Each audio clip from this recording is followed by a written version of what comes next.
because these are less liquid. This I can sell anytime in the market, I can get my money back. So what we have is, we will top this up with the liquidity risk premium, and my required rate will be this. So the required rate is a summation of real risk free rate, inflation premium, default risk premium, maturity risk premium, and liquidity risk premium. Roughly, in real sense, I have given you the formula. The formula is this.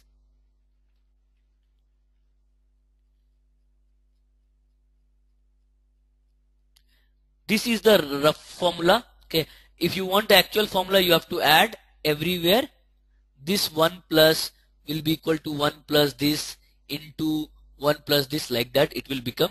But don't worry, this is what the understanding is, like you are adding these things.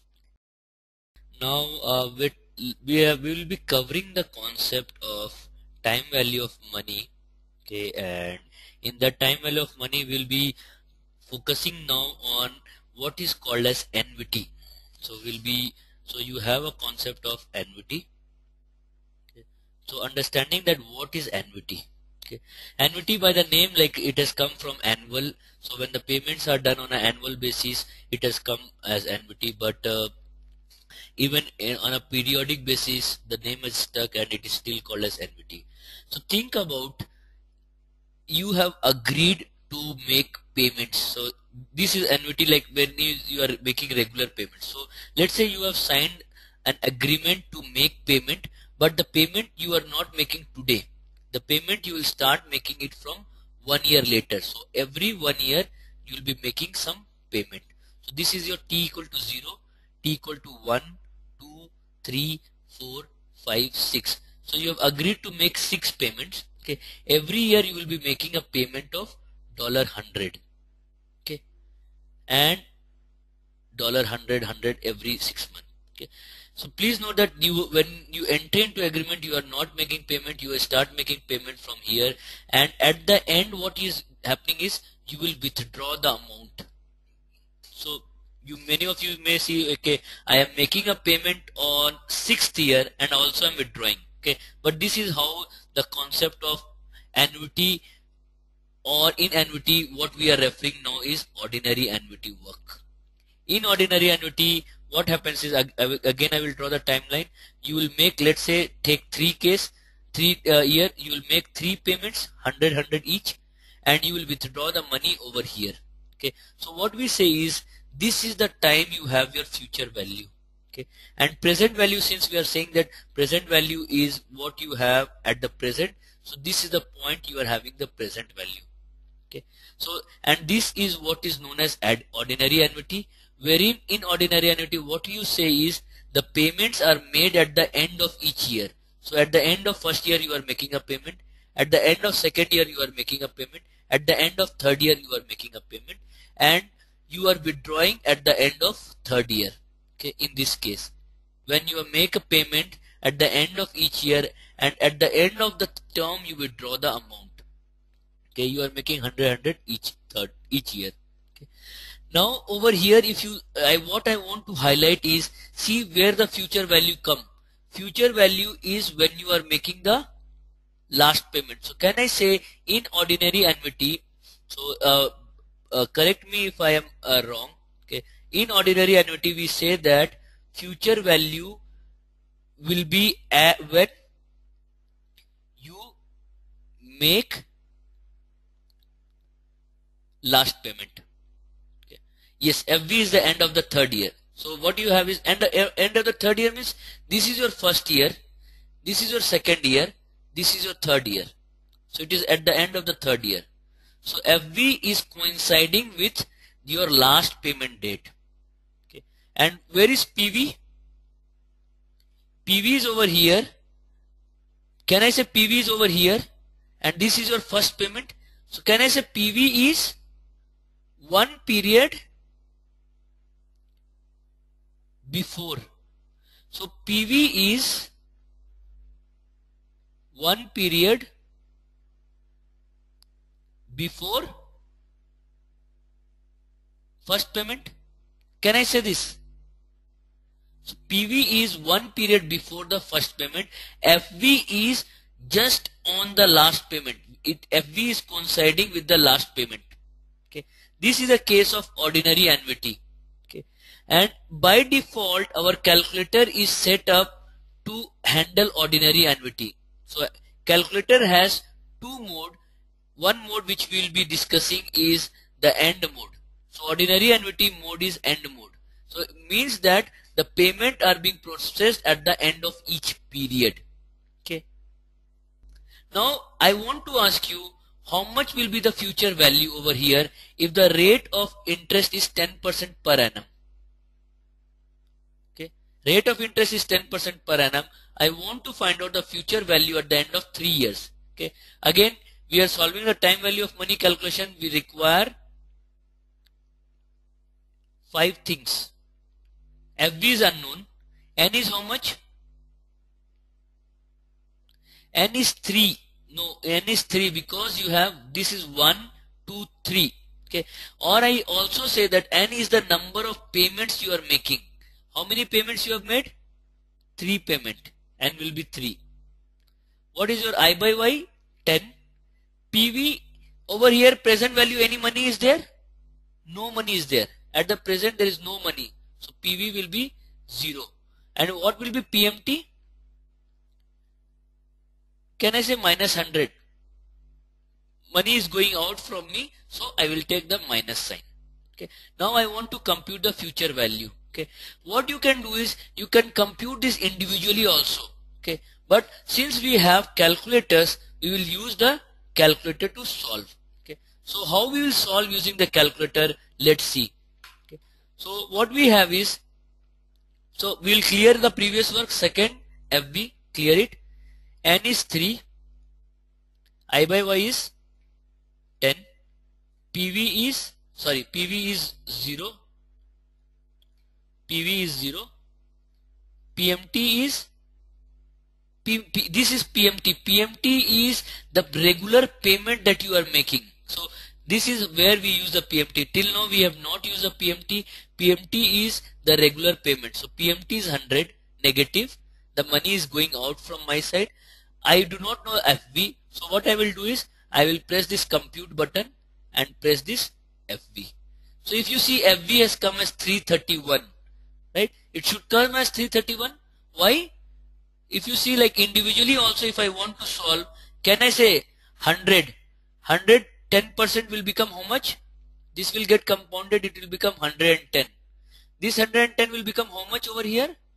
10% on 110, it will become 121. This 100 will become 110. Okay, and this 100 will not earn you any interest. So what you get at the end is 100, no interest, 1 time interest, 2 time interest. So this will be your 321. Okay, sorry, 331. I'm sorry. Okay, one is end mode and one is begin mode. So above payment, if you see, there is something called as BGN. Okay, it means that begin mode is there. Okay, so what you do is, if you press this second, if you press this PMT, okay, what is this? It is showing that your calculator is currently set in the end mode. Okay, and if you see that they are also highlighting our word set. Okay, that means it is saying that it is currently set in the end mode. If you want, you can change the mode. How you can change the mode? If you see, they are asking you to press set. Now set is over here. If you see, the set is above, this enter button is there. Above that you have the set button. Okay, so that means you can press, if you want to press this set, you have to press this second and you have to press this enter and this set will come. Okay, so what you have is, okay, you will be pressing this second, pressing this set. Okay, now once you have done this, your calculator is reflecting this begin mode. Okay, now your calculator is set in the begin mode. Okay, your calculation will not come correctly. Okay, whatever you thought, it will not come correctly. We'll see exactly what is this. Okay, but before that we want to find out the, now if you want to change it, so currently if you press the second PMT, it will show begin. You want to change, press second, set. Now your calculator has come in the end mode and there will be nothing will be shown to you. Okay, your calculator is now set in the end mode. Okay. Now the previous problem, I want to find out the present value also. Okay. That means I am depositing 100, 100, 100. I want to find out what is the present value. We'll consider this present value I want to find out. So these are negative 100, negative 100, negative 100 is being I am depositing. What will be the present value over here? Okay, how we can find out? Okay, we know that future value is over here. Okay, when I want to find out the present value, what are the things I have to take? Okay, so n will still be 3, I by y still be 10, PMT will still be negative 100. This term will remain constant. Okay, what will be the value of FV? Okay, do I know the value of FV, or should you use the value of FV which you have calculated earlier, 331? What you should do? Okay, think about it. When you are finding out the present value of this, okay, FV has no role as of now to play. Okay, what you are doing is you are when you are interested in finding out this present value, what you are doing is you are discounting this and this. FV has come because of all these numbers. Okay, so when you want to find out the present value, what you say is, these are my numbers, I do not care about this, this is nothing, this came from this. So when I am covering this, there is a no role this should play. So as of now in this particular problem, what we'll say is FV I will take at 0 in this particular problem.